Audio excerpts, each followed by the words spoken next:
kun ga waɗannan malaman namu na arewacin Najeriya? Kun ga waɗannan malaman namu na arewacin Najeriya?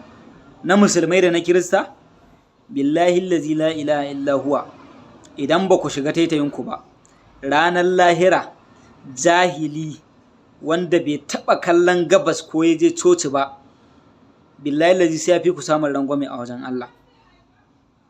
I'm sorry to say, wallahi kaso 70 cikin 100 malaman arewacin Najeriya, fastoci da malaman musulunci, wallahi da ku ake yin wannan harkar ta'addancin.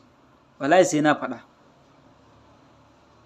Sarakuna na arewacin Najeriya, ɓangaren Hausawa da ɓangaren Fulani da ɓangaren kowanne yare da yake da sarauta a arewacin Najeriya, da ku ake yin wannan insecurity din. 'Yan siyasa na arewacin Najeriya na kowanne ɓangare, da ku ake yin wannan insecurity din.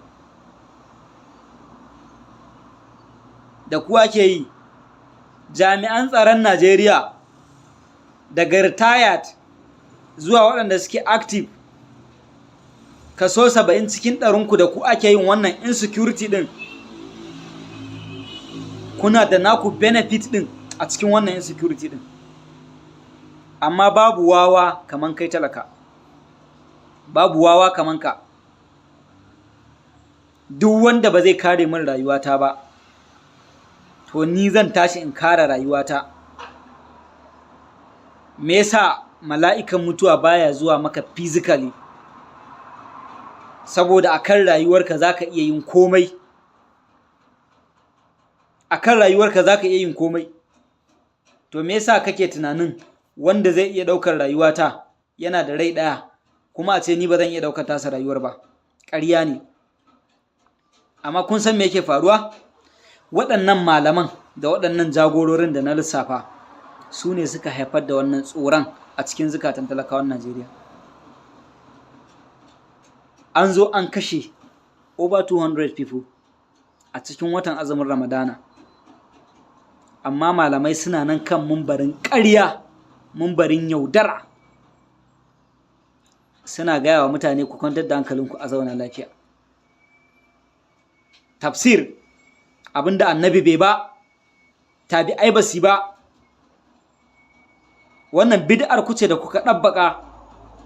Idan akwai wani malami da yake da hujjar cewa akwai inda tafsir ya wajabta addinin musulunci, ya zo ya faɗa mana. Babu. Kuna yi ne kawai da kyakkyawan zato da kyakkyawan niyya cewa idan an yi za a samu lada. Saboda falaloli da aka faɗa cewa ƙur'ani yana da shi, an sauke ƙur'ani a watan Ramadana. Sama da mutum 200 aka kashe a watan azumi a iya Katsina daga Zamfara. Sama da mutum 70 aka kashe a Maiduguri a cikin watan azumi a ɗan ƙanƙanin lokaci ana dab da sallah. Sama da mutum 150 aka sa suka haƙa ramin kabari a kwanan nan, kabarin da za a harbe su shiga cikin wannan ramin.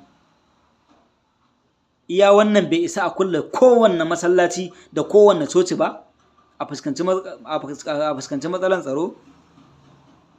Allah namiji ya yi ku, mazaje Allah ya yi mu, kuma ya yi mu ne don mu ƙarfafi mata. Idan aka zo aka kashe ƙananan yara a garinku, to ku balagaggun wannan garin waɗanda kuke masu jini a jika, haƙƙin waɗannan yaran yara ta yi a wuyanku, haƙƙinku ne ku kare su. Idan aka kashe matattakinku ko aka ɗauke su aka keta musu haddi, haƙƙinku ne ku kare su. Me yasa ba ku kare su ba? Kun tsaya jiran waɗannan gurɓatattun malaman da suke yaudaran mutane da addini suna gyara miyan gidansu? Su ne za su zo su faɗa muku yadda za ku yi? I'm sorry to say, ni ban so ina magana akan irin wannan abubuwan ma da ya shafi harkar tsaro, saboda za mu feɗa biri hawo tsiya ne. Na rantse da Allah kaso 70 cikin 100 malaman arewacin Najeriya na kowane addini, idan ba ku sauka daga kan wannan gurɓatacciyar hanyar da kuke ba, wallahi sun matallahi sai kun shiga cikin wuta, sai Allah ya ƙona ku. In dai Allah subhanahu wata'ala zai yi umarni ga manzo Allah sallallahu alaihi wasallam akan cewa ya yaƙi maƙiyansa, to ban ga dalilin da zai sa ba za ku fito ku kira al'ummar da ake wannan kisan gillan akan cewa su kare kansu ba. Gashi nan a bayyane a tarihi, Shehu Usman dan Fodiyo ba annabi bane, ba sahabi bane, ba tabi'i bane, ba tabi'ina bane. Karkari shekaran Shehu dan Fodiyo daga rayuwar shi zuwa abin da yayi shekara 200 da wani abu ne, amma yayi yaki, ya zubar da jini, ya kashe mutane da sunan ɗabbaka addini ko kuma mai jaddadawa. Amma ku kun zama yanzu kuna amfani da wannan mimbarin na addini, kuna karɓar kuɗaɗe a hannun gwamnati, ba za ku iya fitowa ku kare mutane ba. Yayin da talaka ya ce zai tashi ya kare kanshi, ku ne a gaba cewa a zauna lafiya, kaza. Zaman lafiyan banza, tunda kuna zaune da iyalinku ana can ana kashe iyalin wasu. Kuna zaune da iyalinku a gida a AC, ana can 'ya'yan wani na kwana a daji saboda tsoron ka a kashe su. 'Ya'yanku na makaranta, 'ya'yan wasu na titi. 'Ya'yanku na cin kaza, 'ya'yan wasu na cin ganye. Haka kuke so? Akwai Allah, za ku mutu kun sani. Wallahi wutan da za a sa ku ta ƙarƙashin Fir'auna za a sa ku. Saboda hadisi ya inganta, wailun lan alima summa la ya'mal. Kun sani wailun can ƙarƙashin jahannama. Wanda ya mutu baya bautawa Allah, wanda ya mutu yana mushriki, sai ya fi ku samun rangwame a wajen Allah. Talakawa, in za ku tashi kuma ku kare kanku, ku tashi ku kare kanku. In kuma za ku tsaya jiran zaman tsammanin waɗannan gurɓatattun malaman, ku tsaya zaman jira. Ba wani shugaba da yake da fawa a Najeriya, wallahi babu shi. Powers ɗaya ce waɗannan malaman.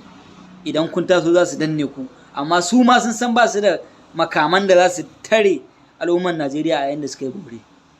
Su ma sun san ba su da wani iko da za su hana al'ummar Najeriya yin abin da suka dama idan suka yi bore. Makamansu ɗaya, malamanmu na musulunci da malaman kiristoci na coci. Wannan shine gaskiyar magana. Allah ya sa mu dace.